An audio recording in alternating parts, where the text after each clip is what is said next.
Scissor ہی کے دم خم سے 8-9 سال تک ایسی بے فکری رہی کہ کبھی تالا لگانے کی ضرورت محسوس نہ ہوئی۔ اس کو ہمارے مال و اسباب کی حفاظت کا اس درجہ خیال تھا کہ شامت کا مارا کوئی کوا یا بلی باورچی خانے کے پاس سے بھی گزر جائے تو نتنے پھلا کر اس بری طرح کھدیڑتا کہ سارے چینی کے برتن ٹوٹ جاتے۔ گھر کی چوکیداری اور کام کاج میں اس طرح ہاتھ بٹانے کے علاوہ ایک سمجھدار کتے کے دیگر فرائض بھی انجام دیتا رہا جن سے صاف بوئے وفا آتی تھی۔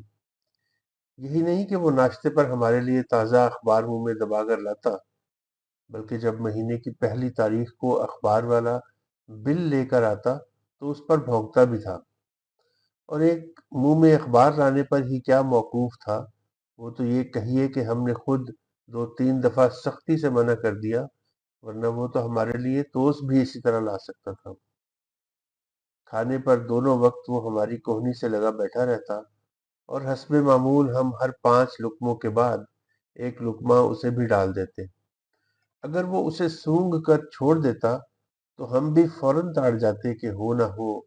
کھانا باسی ہے، غرض کہ بہت ہی ذہین اور خدمتی تھا۔